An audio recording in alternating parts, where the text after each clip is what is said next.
उसकी जिद थी, उसे तोड़ना था तो तोड़ दिया मैंने। लगता है इनकी सालियाँ इनसे बहुत ही प्यार तुमने करती उससे हैं। शादी की है, अब उससे सारे घर वालों को फेस तो करना पड़ेगा ना।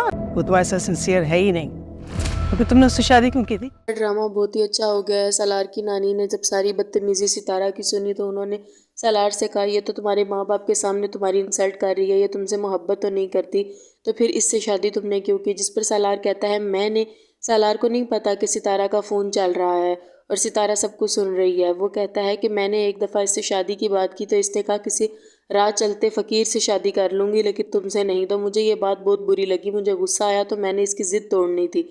ये बात सितारा सुन लेती है तो उसे बहुत दुख होता है। वो उसकी बहन के पास बैठी हुई बात कर रही होती है, कहती है कि मैं यहाँ से चली जाऊँगी तो मेरे आगे पीछे कौन है पूछने वाला? कोई भी नहीं। जिस पर उसकी बहन को लगता है कि शायद सालार से इसकी नाराज़गी है। और आज वलीमे का दिन आ गया है, सारा ख़ानदान इकट्ठा होता है और सबको ये दिखाना चाह रहे हैं कि हमने अपनी बहू को बहुत खुश रखा हुआ है, शायद यही हमारे घर एडजस्ट नहीं हो पा रही। सालार वलीमे के दिन अपनी बहन से झगड़ा कर रहा होता है किसी बात पर, तो उसी वक्त जुनैद आ जाता है और जुनैद कहता है कि चुप कर जाओ, अभी कोई ऐसी बात मत करना। जिस पर सालार कहता है कि तुम चुप कर जाओ। अपनी बहन को भी चुप करवा देता है सालार। उसको कहता है कि तुम्हें फेवर करने की ज़्यादा ज़रूरत नहीं है, लूँगा, मैंने जो करना है मैं कर लूँगा और ख़ानदान वालों की मुझे कोई परवाह नहीं, कोई कुछ भी कहता है कहता रहे।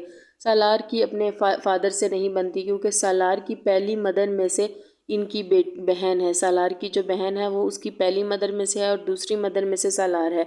इस वजह से यानी कि ताहिर की 2 शादियाँ हुई थी, इस वजह से इसके फादर से नहीं बन पा रही, जबकि है तो ये भी अपने बाप का सगा। और अब सारे इकट्ठे होते हैं तो निम्मी की तो तंज मारने की आदत बिल्कुल भी नहीं जाती। साहिबा सबके सामने कहती है, लगता है इसकी सालियों को इससे बहुत ही मोहब्बत है। सारा देख रही होती है उसे अजीब सी नज़र से, क्योंकि उसे ये लगता है कि ये सालार की मंगेतर थी।